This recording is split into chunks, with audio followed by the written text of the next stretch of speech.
Hello and welcome to Around the Air Force. I'm Senior Airman Alina Richard. Undersecretary of the Air Force Eric Fanning became the acting Secretary of the Air Force after the departure of the 22nd Secretary of the Air Force, Michael Donnelly. The Senate confirmed Mr. Fanning as the Undersecretary in April, and under federal law, he automatically assumes the job of acting Secretary until the President nominates and the Senate confirms a replacement. The Secretary is responsible for the affairs of the Department of the Air Force, including the equipping, training, and providing for the welfare of airmen and their families.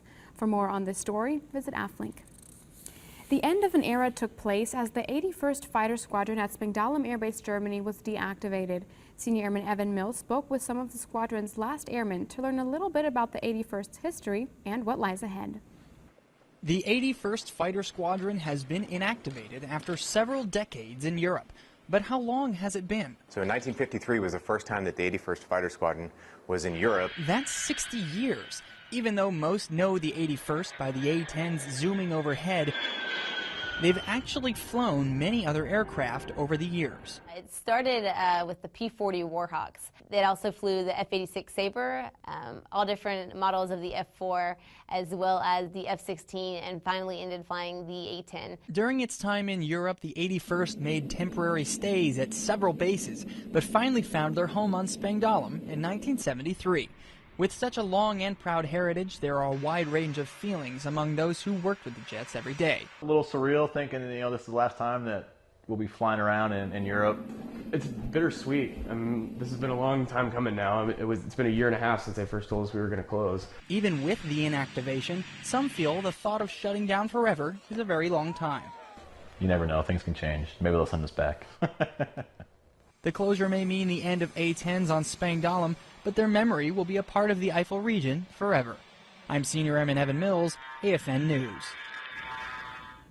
When working hand in hand with other services, it's important to know the ins and outs of what your teammates bring to the fight.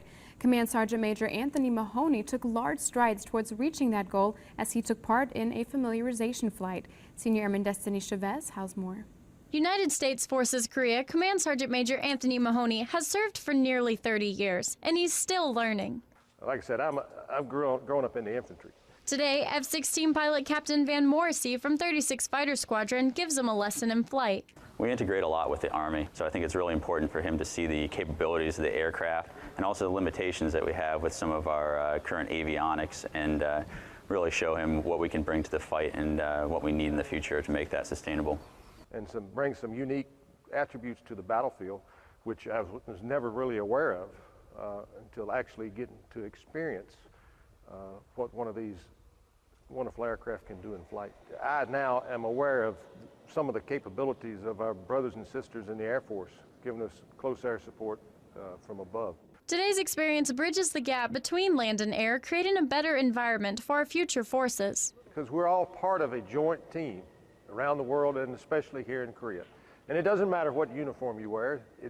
Your label there on everybody starts with U.S., United States. So it doesn't matter if you're a sailor, a Marine, or an airman, or a soldier. We're all in the same family. Senior Airman Destiny Chavez, Osan Air Base, Korea. June is Men's Health Month. In support, the Air Force Medical Service helps bring awareness to preventable health problems and encourage early detection and treatment of diseases among men. They offer a number of websites that provide information on topics such as back pain, asthma, and cancer. For a full list of sites, visit AFLink.